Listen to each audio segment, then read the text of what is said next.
Hi everyone, welcome to our Brown Bag series. Thank you for being early for today's Lunch and Learn session. Well, it's great to be back this season with a whole new series of essential topics that will help you gain new competencies and knowledge. Well, we are excited to kick off today's session, so we'll just dive right in while waiting for the rest to sign in. Welcome to our Brown Bag series, brought to you by HeadHunt in partnership with Kaplan Singapore. My name's Tammy. Broadcasting live, we have with us Dr. Florence Mwagwabi, Senior Lecturer at Murdoch University, who will be sharing with us on the topic of, are you a threat to your organization's cybersecurity? Now, before I hand over the time to our speaker, please note that there is a Q&A function at the bottom of your screen. Please feel free to type in your questions at any time during the presentation. Please also note that we will be conducting our feedback poll at the end of the session. So without further ado, I'll now pass the time to Dr. Florence. Dr. Florence, over to you, please.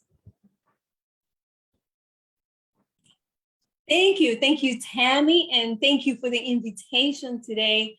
It's really great and such a good list of panels for this month as well.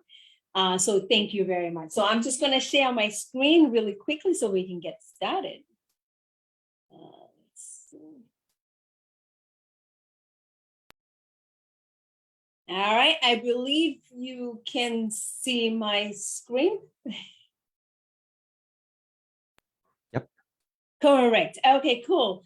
Thank you once again for the invitation to do this. I think this is a very important topic because a lot of times we do things in the organization where you're not really aware what kind of impact some of the things that we do in our organization's information systems, some of the things that we do, we're not really aware what type of impact that could have. So today we're going to talk about the concept of insider threat.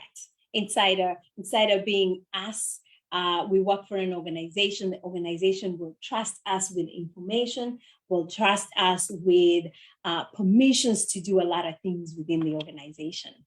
So thank you, and I hope you enjoyed this session.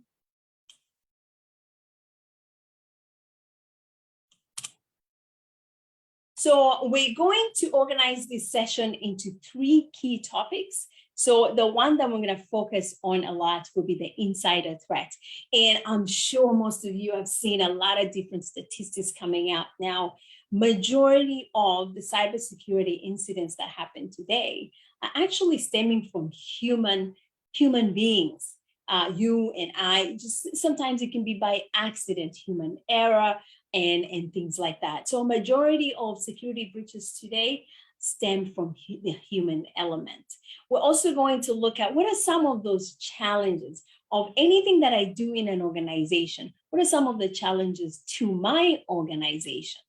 We'll talk about a very big topic right now, which is ransomware and phishing and the relationship between the two. And then we're going to have a look at cybersecurity, how cybersecurity has evolved from like individual computers to all the way to information and making sure that people are an important part of cybersecurity today. So that's how we're going to organize the talk today. And obviously, I'm going to wait for some questions. I expect some really cool questions as well. So around in 2019, there was an expecting mother who walked into the hospital to give birth to her baby. Now, the lady had no idea that that hospital, at the time, they were going through a cybersecurity attack. And that attack happened to be ransomware. Now, the way ransomware works, a ransomware would, first of all, they would encrypt all your files. And then that means a lot of the functionality will be automatically disabled, which means the hospital was unable to provide some of the necessary tests during the delivery process. So the baby ended up being born with a severe brain injury. Now, unfortunately for the mother, 9 months later, that baby passed away. Could this be the first death related to a ransomware attack? Now, there's a lawsuit that's going on right now, and they're saying that that's the case, that because the hospital did not handle the ransomware, the attack very well, that caused the death. Now, the topic today is not about the lawsuit, but what I wanted you to think about is, what is the role of the insider, you and I, in our organization, in such a catastrophic disaster, I would call it, such as a ransomware? What is the possible role of an insider in such an attack? So the security experts have been looking at this case and many other ones in the ransomware attacks that have happening today. And they were able to identify a very notorious ransomware group that has been attacking particularly hospitals. And increasingly, they're attacking hospitals. Obviously, they're attacking other types of companies as well. Now, so with this particular attack, they're suggesting that this one was an attack that was based on this particular ransomware. Now, the way we know ransomware in the back end, it will encrypt your files. And then if you're interested in what type of encryption system they use, for the most part, they use the AES 256 encryption standard. And as you know, if you know about encryption, this is a very difficult encryption to actually decrypt on your own. So what they do is they will leave a ransom note. And then they will tell you, if you pay for it, you're going to get the key back and you're going to be able to decrypt your files. Now, we'll talk about that one later. But for now, a ransomware usually starts with a click of an email. So this is how the insider can possibly, the role of the insider in such an attack. Ransomware are typically delivered through phishing. Now, as we know, phishing is something that attackers usually aim at the weakness, human weaknesses. Because we're curious people, we want to just click on something. You see this nice picture, you want to click on it. So attackers know from human weakness, then they can send some fake emails and trick people into clicking them. So the problem is, particularly in the middle of the pandemic, phishing was the #1 source of cybersecurity incidents. But how does phishing work? Phishing starts from a human being. It starts from a human being. Now, we may talk about, hey, how about these technologies? We have amazing technologies nowadays as well. But the problem with phishing, because it's dependent on the human side of things, it is one of the hardest security incidents to be actually prevented by technology alone. So it makes it really difficult. So how is phishing related to such a ransomware attack? Let's take a look. Florence has just received a suspicious email with a link to malicious attachments. That phishing email baited her into opening the attachment, and with only a click, a Trojan payload gets installed onto her machine without her knowledge. Unbeknownst to Florence, the Trojan ultimately opened a backdoor to the attacker's control server. Now the attackers have a backdoor access to Florence's device. There, they performed reconnaissance where they harvested data assets, including admin passwords, without affecting the device's normal functioning. So Florence had no idea. They deployed ransomware payloads on all the devices that were currently running on Florence's network and infected the entire network. The attackers then encrypted all the files and drives in the network and left a file with a ransom note. The attackers also disabled Windows Restore so that Florence is unable to restore her system to the previous unencrypted state. So, as you can imagine, from one click from one person, you can affect an entire network. And one of the reasons is also how cybersecurity has evolved. From when we started with one device, where everybody was just, all the computer devices were a standalone computer. There was no connectivity between two computers. So that means if something happened to one computer, that's it. But now, because of the multiple connectivity, one thing happens to one person's computer, and that can be spread across a whole network. So if you ask yourself from the title of today, are you a threat to your organization's cybersecurity? Sometimes all it takes is one click, and it can cause a massive, or in some cases, catastrophic results as well. Now, so what exactly is an insider?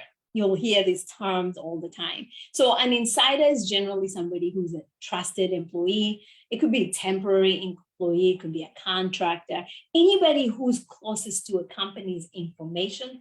We're all insiders to our organization. So our organization trusts us enough to give us permissions. Once you get a permission, imagine at your house. You have a key to get into your house, but only a few people have that key. But once you give that key to somebody to your house, the key to your house to someone, you trust that, okay, they're gonna do this. They probably wouldn't steal my pots. They probably wouldn't steal my glasses, but it's the same thing. The company will trust us with information, will trust us with permissions. Permissions to do a few things within the organization, like edit files, delete files, share files, right? So an insider threat is a security risk or incident that stems from an insider, right? Once I log in, it could be an accident. It's actually divided into two. It's either intentional or unintentional. Right? Now, one of the most difficult problems with insider threats is the fact that once you allow somebody into your system and you give them all the permissions necessary for them to complete their tasks, one of the most difficult things is it's very easy to commit an insider threat. I can easily delete something by accident, and that's an insider threat, right? But the problem is it's also very difficult to detect.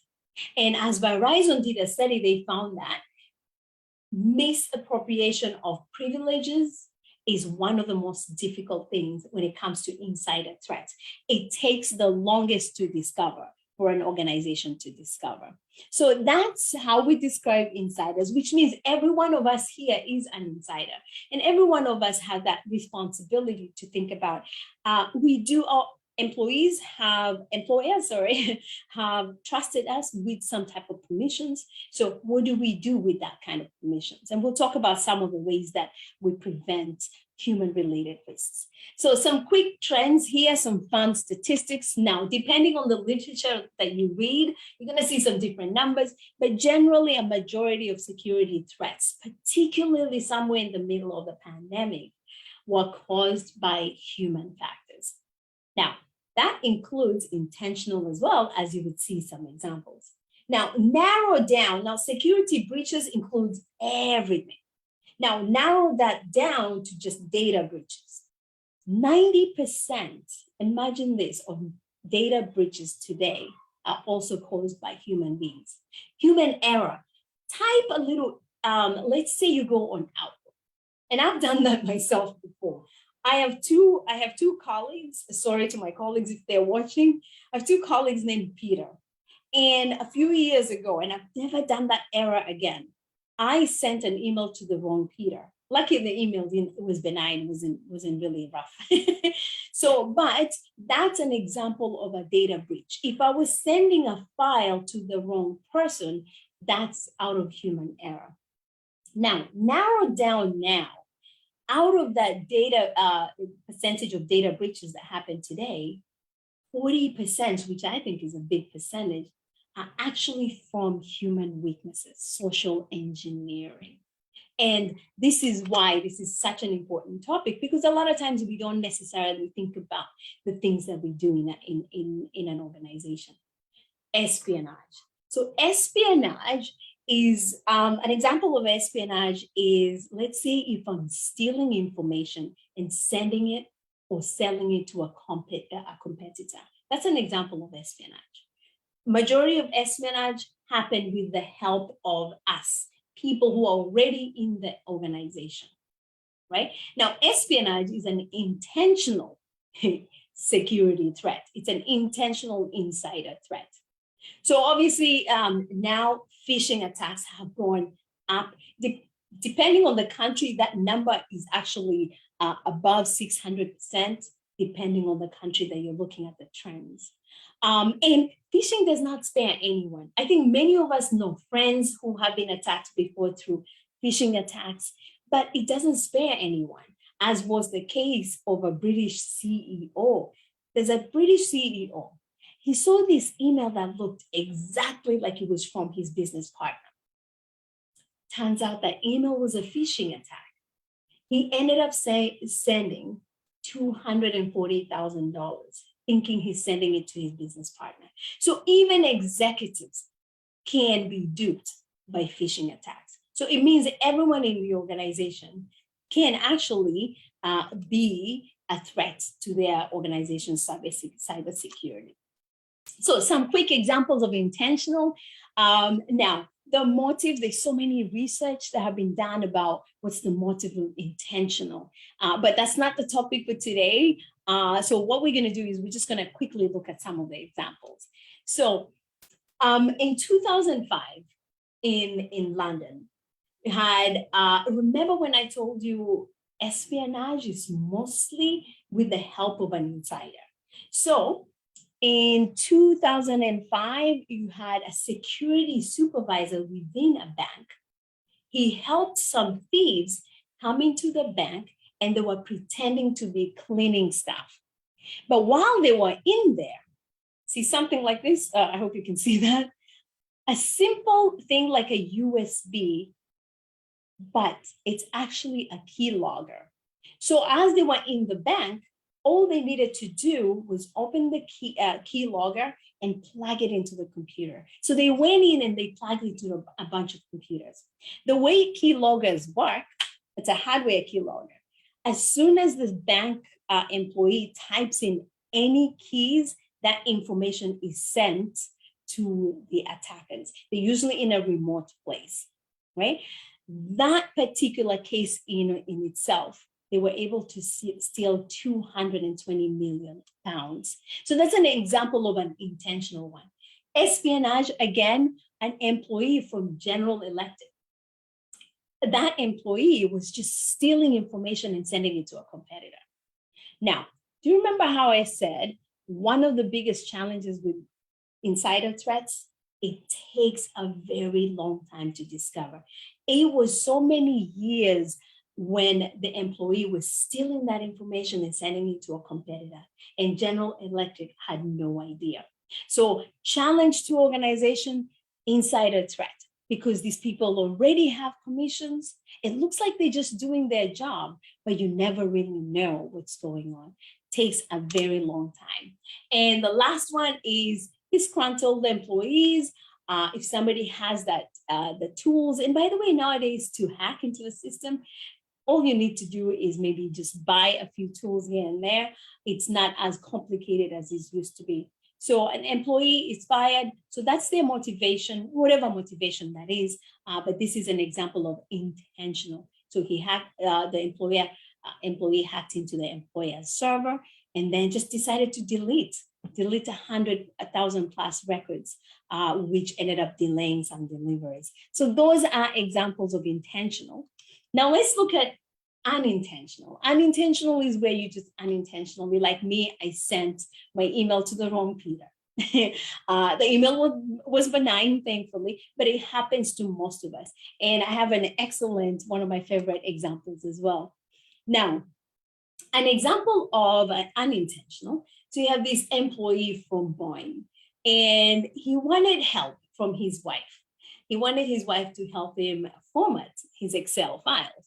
But the problem is the Excel file had sensitive information about Boeing employees. There was 36,000 data sets about the employees. So that's an example, excellent example of unintentional. So maybe one of the tools is training how to format Excel, and then that might prevent such an unintentional insider threat.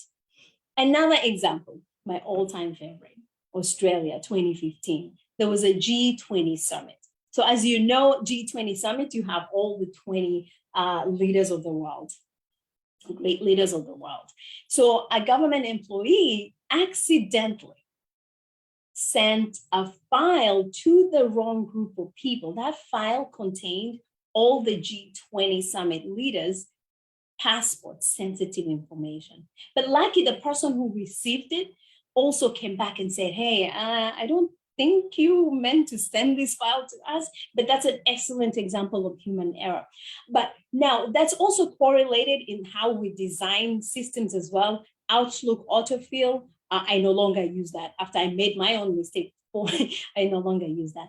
But also the way we design our systems can increase the correlation between human error and technology. But human error is still something that maybe the employee didn't check the name when they were sending these emails.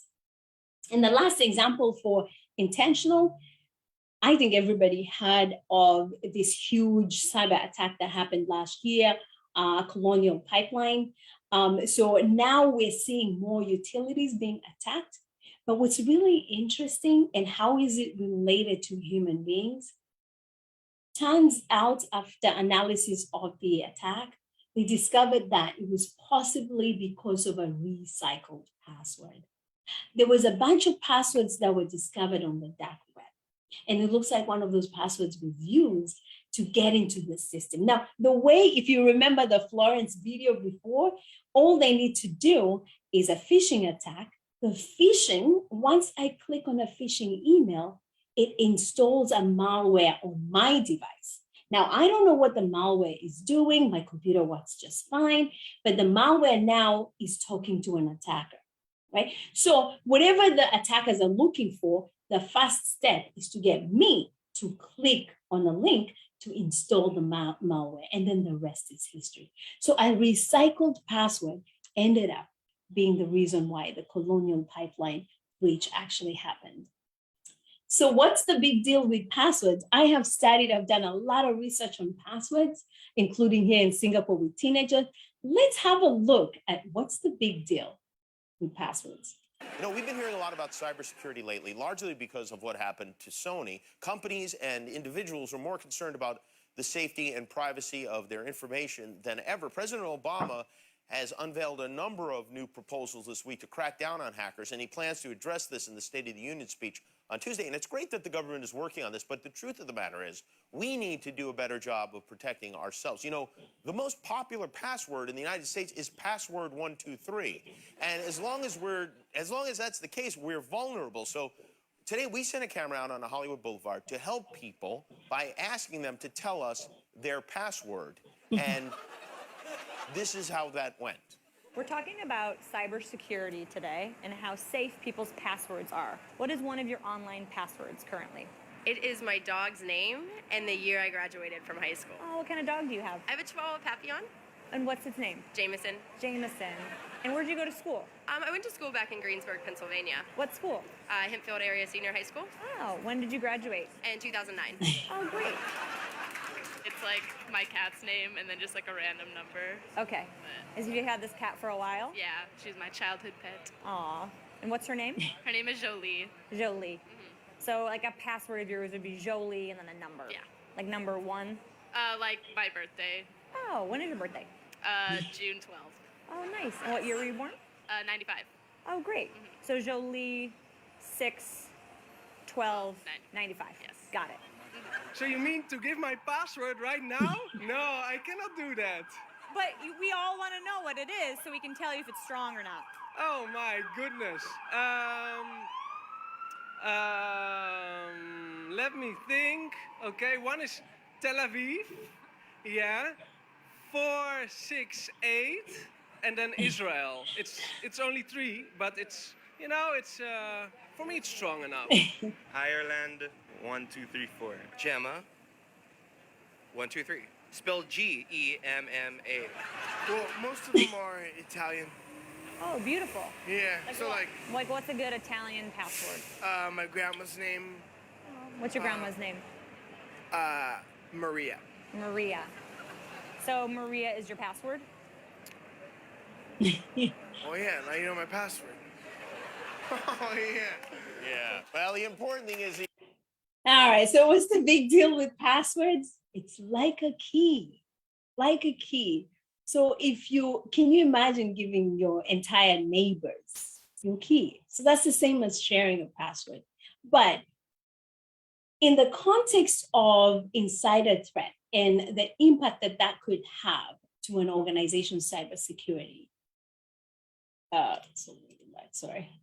we've been hearing a lot about cybersecurity lately, largely because of what Zoom had 500,000 passwords sold on the dark web. Now, one of the reasons why those passwords were very important is because hackers know that about 60% of people share passwords or they reuse passwords. And this is exactly what happened in the case of the Colonial Pipeline. All it takes is a compromised password. So what they do is they buy these passwords and they start doing password guessing from different websites, because we know most likely people reuse their passwords. So whatever we do, you never really know what the long-term impact can be to an organization. So a quick Mentimeter break. So I got a couple of questions to find out what type of cybersecurity practices that the audience have today. So I'm going to bring this back again at the end, and I'm going to use this survey results. So I created 3 questions. It's going to find out where we are with our cybersecurity practices.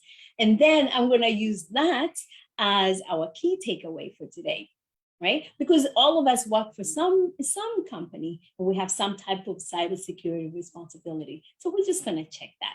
So you can just screenshot, you can just scan the QR code, and then we'll come back to that. And then later also we'll give you the link if you prefer to do it via link. And then we'll have a look. I'm very curious to know, what the survey says.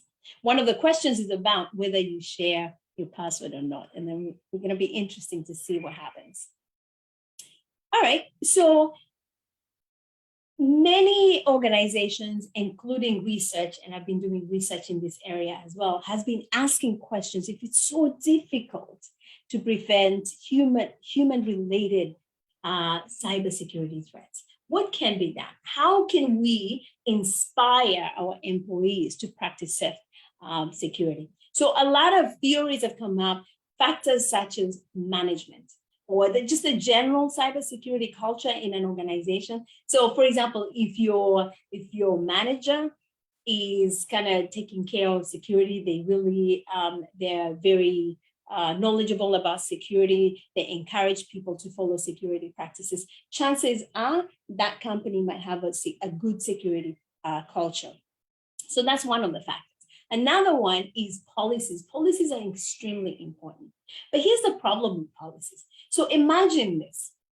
Imagine your company tells you, hey, from next week, passwords 20 characters long. Everybody, minimum 20 characters long. All right, so Monday you wake up, you type, you have to create a new password.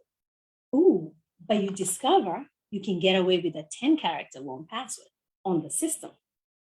So as human beings, we're always going to circumvent the system or find the easiest way possible. If a 20-character long password is easy for you, sure. But if the system allows you to create a shorter password, I think many of us will go for that. And this is why it's important to combine policies, and we use technology to enforce that. So on the system side, it will force the employee, when they're creating the password, to make sure the password, it will do a system check that your password is at least 20 characters long. So policies alone, not enough. It has to combine with technology to enforce that. And that's why human element is very difficult as well. But every expert, security expert agrees, security training and education is key to eliminating a lot of the human error. Human element. Now, the problem though is the conventional, or the way we do cybersecurity training is not adequate. And there's a lot of theories behind it. So Weinstein did a paper back in 1984. It was talking about the fact that as human beings, we tend to underestimate our vulnerabilities, our susceptibilities to threats. Because of this, that's like a it won't happen to me phenomenon. It won't happen to me. It will happen to someone else. So that's one of the theories behind why is it so difficult to prevent the human errors? Why is it so difficult to prevent human security issues? The other thing that we found, Boss did a study also in 2015, and he looked at different security messages.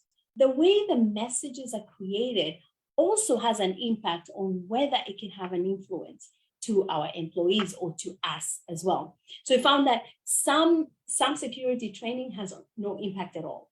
So we gotta find a way to make those training a little bit more robust. I've done myself a research back in 2018, and we did a longitudinal study. And we checked passwords at the beginning, passwords at the end, and then passwords one more time. We discovered that security training, while it's important, the impact fades over time. So what is the challenge to organization? So now we're moving on to the challenges to organization. The challenge is, unfortunately, even with training, it has to be continuous. If you're working for an organization, you've noticed probably that you have to do this training maybe once every year, because that's just how it is.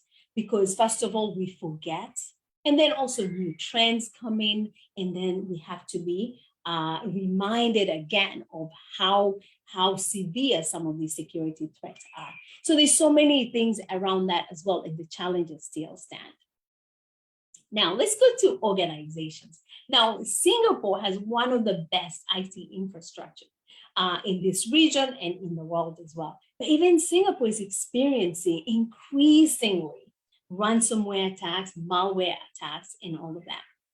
As it was the case last year as well, we had an eye clinic in Novena, and that one also had a ransomware attack. So nobody is escaping this. So now there's so many different things that we're talking about, technology and all of that. Now, interestingly, the Singapore Authority advises any Singaporean organization, if you get a ransomware attack, to pay or not to pay. They say do not pay. So why is that the case? So there was a study that found that 92% of the companies that pay ransom don't get their entire data. So, and this is one of the reasons why companies are advised not to pay. Now, there's so many things, unfortunately, and when we talk about ransomware, obviously we're talking about human elements as well, because most of them actually stem from originally from a phishing attack. But as you can tell, anything that we click on an email can have such an impact on our organizations. So just quick, interesting facts as well. Going into the topic of challenges for organization, it first of all varies by industry.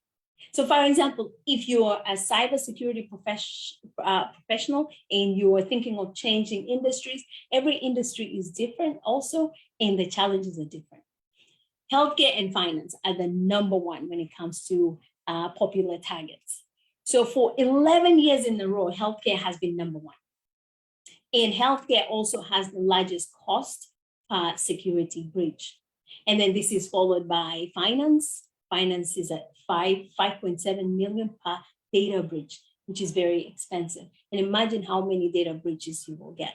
And then the other problem is you don't just get a data breach. Sometimes, as was the case of Yahoo, it takes 3 years for them to discover just the degree of severity and the amount of data that was stolen. It took Yahoo about 3 years to truly discover how much impact it had had. And then retail and education. So we're education people. So we're seeing an increase, particularly in the shift of doing our classes online and stuff like that. So the challenges also vary by industry. Now, so I'm going to get a little technical, but not too technical. I want to show you just why some industries might be targeted more and why it might be easier for some industry to be targeted. So the challenges vary by industry. So on the top right is an image of a typical IT infrastructure. Now, I'm not saying every organization designs the infrastructure like this, but generally this is something that we would design in a similar way. So for example, in a typical organization, you will have different business units, finance, human resource, all the good departments, right? But how do we prevent each department from accessing the resources from another department? We use what we call VLANs. And I don't want to get too technical, but the reason we do that is to separate these departments into its own mini network. So we use VLANs, they will have different IP range and all of that. So I think that's the most technical we're going to get for today. And then another thing we do is everyone can access all the internal servers, for example, databases and all of that. All of that is in one area and everybody can access that. And then that's done via the router and all of that. If you're a company who has resources that have to be accessed publicly, then we put that one in what we call a DMZ. So the reason we have a DMZ, this one kind of protects your company's true IP address, and anybody from outside, when they access the DMV, or for example, web server and stuff like that, we use things like proxies, and then that would hide the IP address. So there's so many methods that organizations do to prevent attacks. Finally, firewalls. As long as people are accessing the internet, we need a firewall. So these firewalls, any traffic that comes from an external network, the firewall will check the traffic. If those IP addresses are not accepted in that particular company, they will drop it and anything else will be allowed into your company. So we need all of this. Now let's take a look at a little bit of a difference with a healthcare, for example. Now, remember healthcare, one of the biggest differences is in any other organization, we have physical security. We don't allow people to get into our offices for the most part. But the big difference with hospitals and healthcare is we allow visitors. So that means now our IT infrastructure is also going to be a little bit different. We also have your non-traditional devices like monitoring systems. A lot of times they have sensors and things like that. So again, something similar from the other one. We expect people to access the internet. A firewall will always be there. There will be some separation between departments as well. But many times you expect visitors to walk in. You have guests walking into the hospitals. The guests, we allow them to access the network, the internet, using our wireless access points. But also, then the other difference is they have a lot of little non-traditional devices, monitoring systems and all of that. And by the way, there was a study that was done. Hospitals tend to use default passwords for a lot of these devices. And that's one of the best ways for an attacker. All they do is, we all know what our default passwords are. Admin 123. Like many organizations know the default passwords. Right? So because these non-traditional devices are very difficult to change the password, most of us just buy them, plug and play, right? So as you can see, very big difference, physical security. So healthcare has to think about physical security as well. You have guests and visitors coming into our organization. So those are really big challenges organizations face by industry. How about the size of a company? You have large organizations, small organizations. So the advantage of a large organization, think about this, you have the head count. You have multiple people that you can allocate the crucial security functions. So for example, you have non-technical functions and then you have technical functions. like compliance. Nowadays, security is also about risk assessment. So you have these people who work in the risk assessment and all that. And then you have the technical people who work in these are the people who design the network infrastructure and things like that. Now imagine a small company of maybe 100 people, 500 people. Where are you going to get all of these people to complete these cybersecurity crucial functions, right? So we all know people who work in a small company and they say, I'm the IT person, I'm the security person, I'm the risk assessment person, I'm the one who does training. So we don't have the headcount. But the problem with cybersecurity, it's not forgiving. Cybersecurity has multiple domains and each one of them has to be addressed. Physical security, network security, software itself, right? And then you have data security. So you need all these people to be able to do all those different functions. How about the data? Now, it's not surprising that large organizations are more likely to be attacked, but the number for the small organization is actually too big, considering small organizations don't have enough human resource to address each one of those crucial security functions. Now, some small organizations, they use consultants, and this is where we have contractors to do those jobs that maybe are just there for like 3 months and things like that. But the security challenges are different based on the size. So this is something that we have to think about as employees for different organizations. You ask yourself, am I a large organization? Imagine how they design their IT infrastructure. Every one of those factors will have an impact on how bad a security attack can be. And now we have a new challenge. Every one of us enjoys working from home. I can tell you, I'm doing this from home. So, I grab my glass of water, I'm all good and stuff like that. But how about our organization? I have my organization's provided device.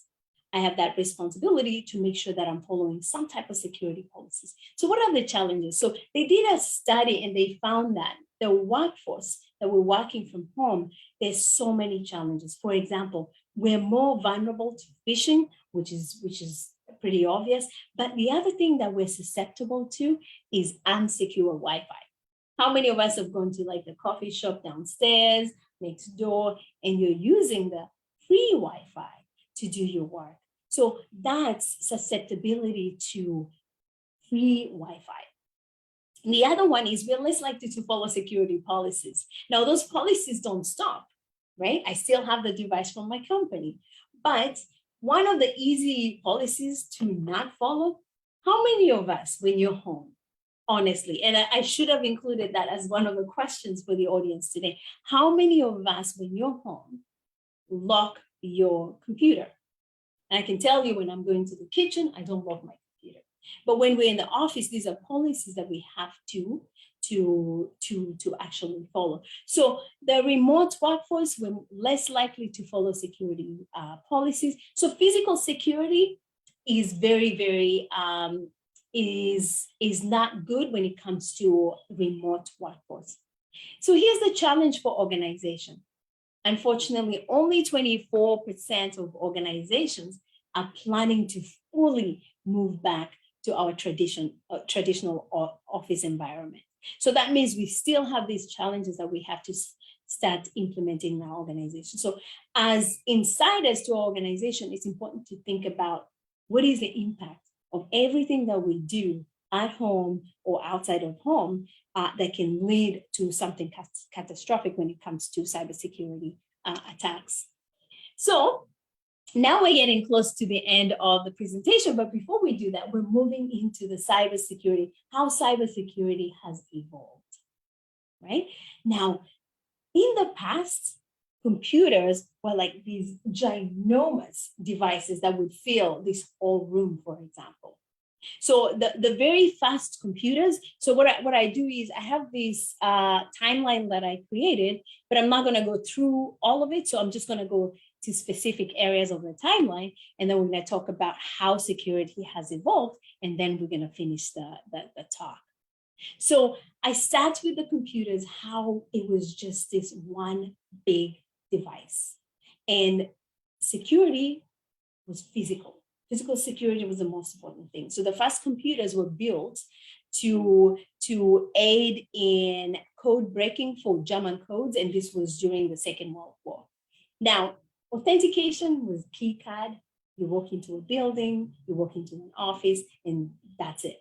So authentication, the reason why password authentication is such a problem now is when we started, we didn't start with technical security, we started with physical security. And then suddenly we started connecting computers together. All of a sudden we have these issues with people logging in remotely, and we don't have the tools to prevent things like that. So in the beginning, so that's how computers were. Now, let's go to a history of viruses and malware and things like that. In 1966, a mathematician called John Newman, he predicted that it is possible to create a computer code that can mimic the human virus, which means it can replicate itself, and it can transfer itself from one person to another, so one computer to another, right? Now, if you're interested, that's the name of on the top, right? The name of the article. How many of us struggle to fall asleep? So anytime you want to fall asleep, this would be a very good article to read. I always joke with my students, and I give them like really, really boring articles to read if they're having trouble sleeping. But anyway, back to mathematician. But that was actually a very crucial theory. A few years later, in 1971, the Creeper program, that was the first virus. Now, the virus was actually benign. It was not malicious, but the reason for creating the virus was as an experiment to see if really the mathematician was right. So what they did was, Bob Thomas was the person who wrote that virus, created a virus to see if it can replicate itself, if it can be transferred from one computer to another. Now, it was not malicious, and the only thing he would do, it would splash a message: "I am the creeper, catch me if you can." So that was the first one. But here's the problem though.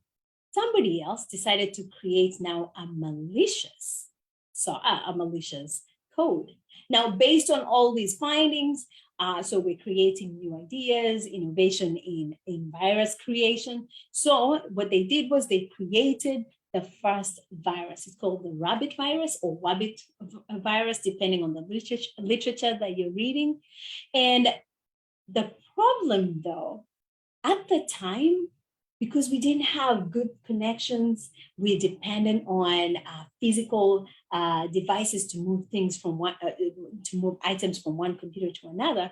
So the infection rate was very slow, right? But they were able to accomplish one thing. They found that you can create a virus that can infect another computer. Unfortunately, 1989 was the first ransomware. Today we talked about ransomware. It's come a very long way. The very first ransomware was so elementary, but it was still effective. How did they do it? They didn't have Bitcoin. They didn't have internet the way we know it now. So what they do is using a floppy disk. That's how it infects your machine. It still locks your machine, encrypting your files, but then you get a message. All right, you need to send $189 to a PO box somewhere in Panama. So that was the first ransomware. And as you can see, now we've come a very long way. Why did we come a long way? It's how internet now became so complex. Now we're able to spread things very fast, right? Not from a floppy, now we have broadband. and that can now spread the spread of malware, for example. The first phishing attack happened in the mid-90s, and again, insiders. So you had hackers who pretended to be AOL employees and they were sending emails. And again, human weakness, we click on the emails and then the phishing attack. So that's about the first time phishing started happening. Now, but the biggest advancement was when we started using broadband. Broadband was now accessible to the rest of us. In the beginning, it was just for businesses. And then in 2000 and all of that, broadband became more accessible. So then they discovered this is the best way to start spreading malware, right? So now we had the first malware that was spread through broadband via email, spread very, very fast, the love letter. So that's one of the very fast, truly malware that can spread very, very fast. Then 2019, we marked the 30th anniversary of that first ransomware I talked about before. And the ransomware depended on a floppy disk. Somebody put the floppy disk, you were infected, and then the rest is history. But unfortunately, the same year is the year, the case that I talked about at the beginning, potentially the first death related to a ransomware. 30 years after the first ransomware was created. So this is the timeline in the evolution of security. As you can tell, so I'm just going to use my pointer here. We just started with, actually, maybe I'll use a pen. We started with an individual computer. Then in the 50s and the 60s, we started connecting two computers together. Still very simple peer-to-peer network. So we went from computer security, we moved to network security. Suddenly we had massive networks connected to networks. We had to come up with devices that can allow us to connect multiple networks. Then we had to come up with devices, AKA a firewall, for example, to allow people from external networks to come into our network. So what did that kind of development have in terms of evolution of the cybersecurity profession? So the cybersecurity profession also evolved that way. So we started with people who were programming, and then it was only in the 90s that cybersecurity became like a profession and all of that, and research and stuff like that, because we discovered that we have to separate the computer from computer security. So the careers also evolved that way. And now we have new careers. We have new roles that computer security people have. For example, pen testing. Pen testing is where a company will allow you to break into its own system. So you're testing how good your system is. So we need pen testers for that. And then now security is moving to AI and machine learning. How are we using that? Remember how I mentioned insider threat is one of the most difficult threats to detect. So now we're using AI and machine learning for detecting things like insider threat. A lot of research is going on right now on that front. Good news for anybody who's interested in cybersecurity profession, just like computer science has technical and non-technical. So for example, computer science, you have computer engineering, people who love building the computer chips and programming and hardware. Also, computer science also has non-technical, like systems analysis, management of information systems. So cybersecurity is the same. We have the non-technical track as well as the technical track. So things like what I was showing you before, like people who are building those IT infrastructure, people who are configuring the firewalls and things like that. And then you have the non-technical, like management of cybersecurity. Now we also have a new emergence of executive level, C-level cybersecurity management as well. So this is how far cybersecurity has come. Now, later, my colleague, Mickey, so I wouldn't focus on this too much. He's going to introduce you to some of our programs, but I just wanted to touch on the technical and the non-technical. So for example, we have a major in Masters of IT, but this Master of IT is focuses on AI and data science. But a lot of people now are using AI and machine learning for cybersecurity, for example, email monitoring, malware detection. So that's like the technical track that people can go into. The other advantage is with cybersecurity, you can also go non-technical. Now, and we have a master's in IT where you can combine that with MBA, for example. And some of my students are taking a unit that I teach. It's called Applied Information Security Management. So we teach how to manage security within large organizations, for example. So we do have the technical as well as a non-technical, which I think is great. Many people start at the technical track, moving on to the non-technical to the management level as well.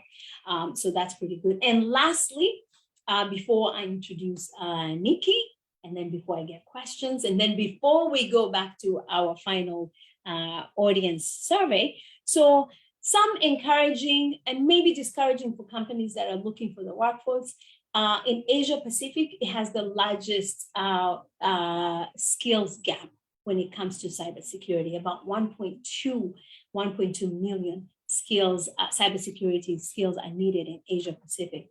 And the good thing is, and I do actually enjoy cybersecurity, job satisfaction in cybersecurity is very high as well.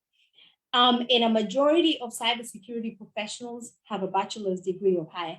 But when it comes to recruitment, the primary source will be new graduates, as well as people who are looking to switch careers. And speaking of people who are looking to switch careers, 15% of the cybersecurity workforce, the professionals, are actually from non-technical areas, particularly finance, business, economics. So that's quite encouraging. As you can see, people who want to go non-technical as well. And generally, at the moment, globally, we have a very, very high number of shortage for cybersecurity professionals. And clearly, as you can tell, cybersecurity is not exactly the easiest thing, but it's pretty cool and I enjoy it. So now we have key takeaways, but today's key takeaways will come from the audience survey. So we're going to look at our percentages, and then we can determine, are we a threat to our organization's cybersecurity? All right. So let me pull the survey. That's I believe you have maybe the link. So I'm going to pull the survey, and then hopefully we can do that really.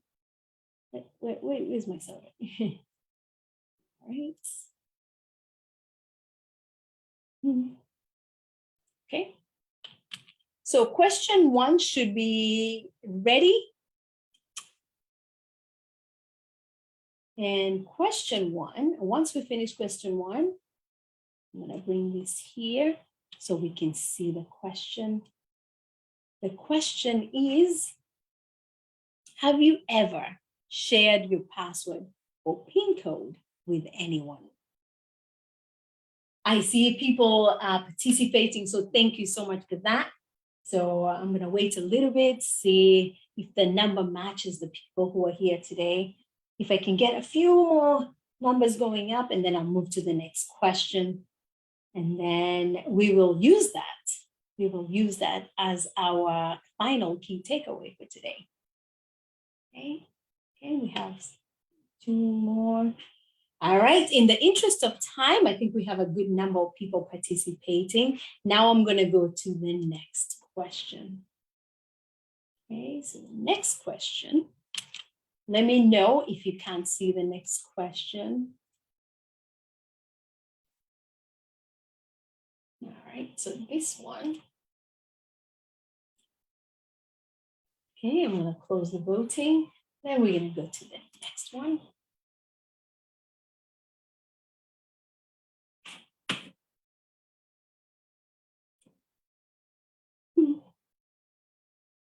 I knew that was going to happen. Would you like to present? Okay, let's see. All right, I think what I'll do is I will show the results, then we can move forward. I think that's what it's telling me to do.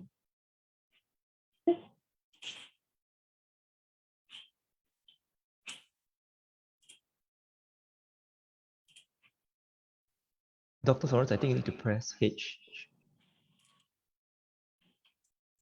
Thank you. Oh, there we go. Oh, very cool. So the results are actually opposite of what research is telling us. So we'll come back to that. All right, now I'll go to the next question.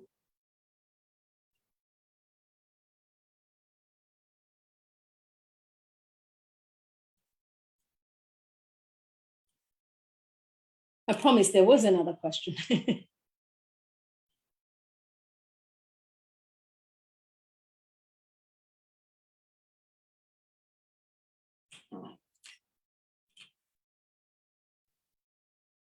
Dr. Florence, I think you press C.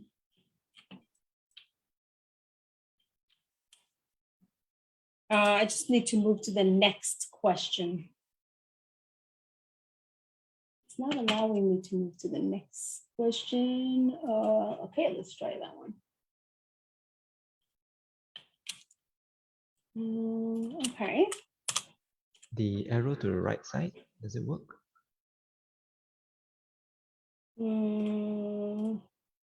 This one is active. Okay. I use this all the time. For some reason, it doesn't want to move to the next. All right, I think we'll just keep that one question. In the interest of time, yeah, for some reason, it wouldn't allow me to do a second question. All right, so what I'll do is,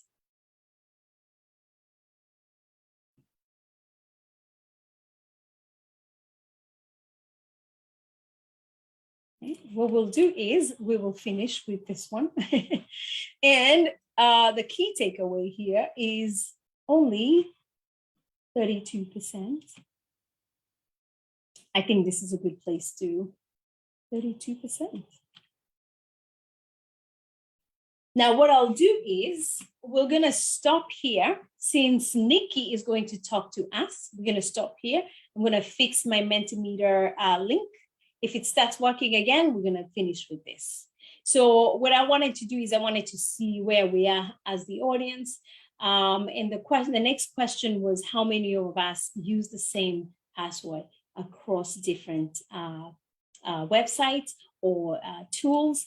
And then as you can see, that can also lead to some major issues. And then lastly, how many of us just click on a junk mail? So that's it for me. Nikki, take it away. I'm going to try and fix that Mentimeter issue. Thank you so much for having me today. Thank you. Yeah, Dr. Florence, do you want to take there's some Q&A? Yes. So yeah, I'm just going to stop here. Take over. Yeah. Okay, I'm going to stop sharing and then we'll take over the Q&A. Thank you. All right.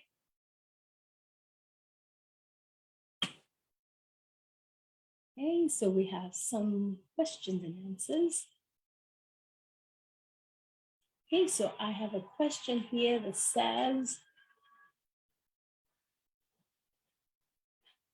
if you are a small organization, an SME, and you do not have the budget, what is the minimum systems?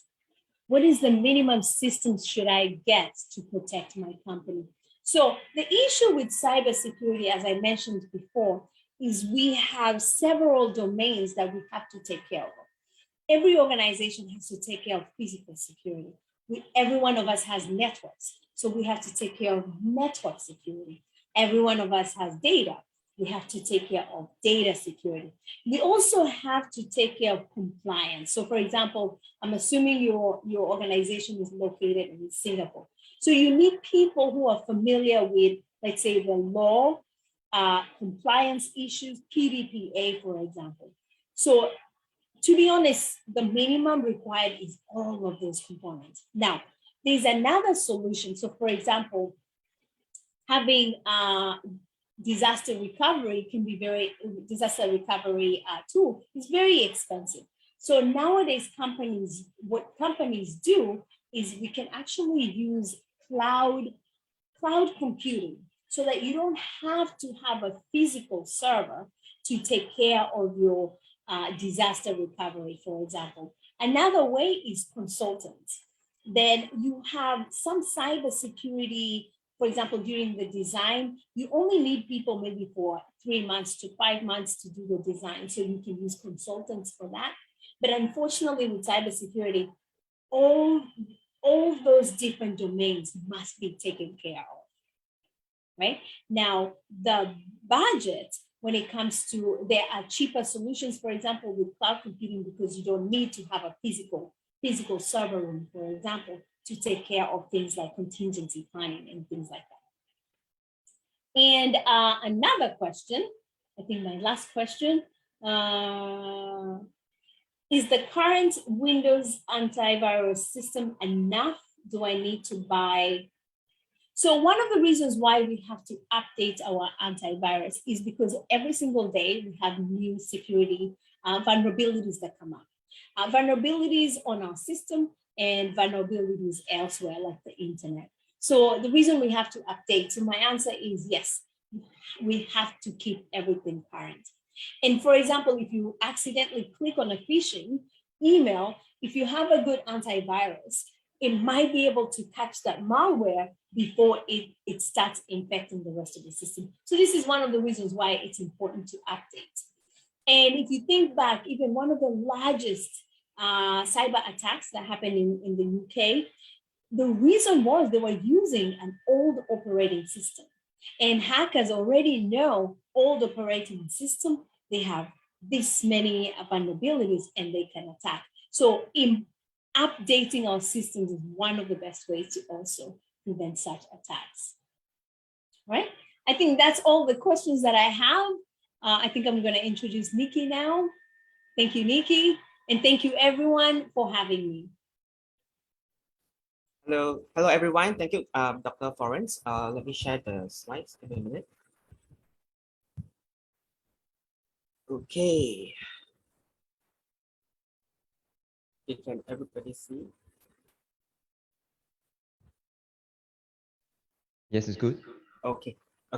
Hello everyone. My name is Nikki here. I'll be sharing with you a little bit more about the program itself under Murdoch University.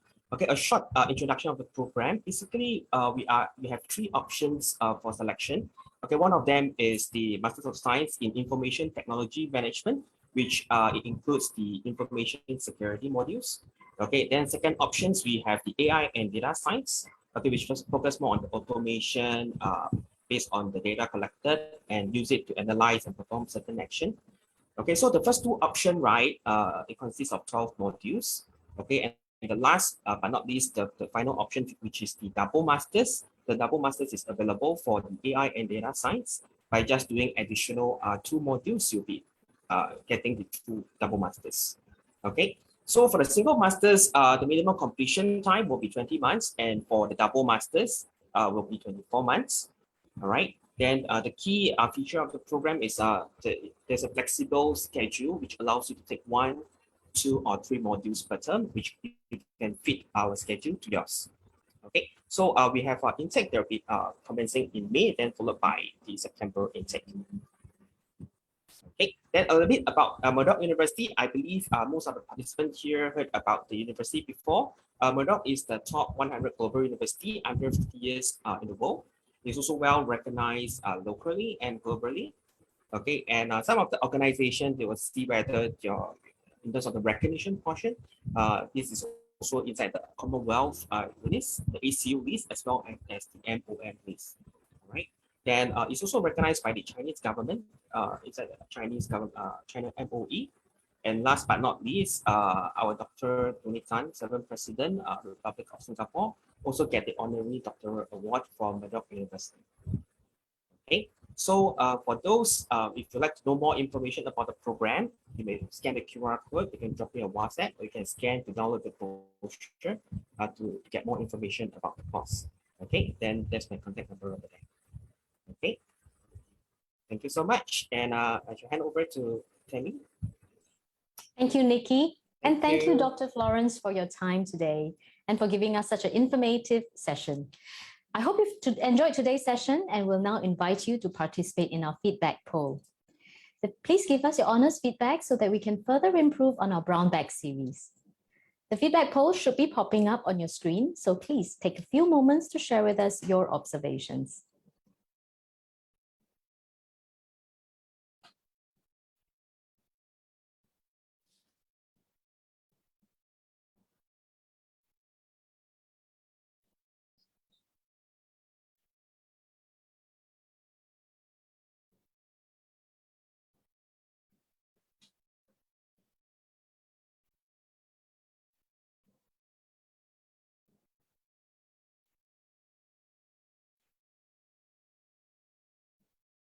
Responses are coming in, so just wait for a couple more seconds before we continue.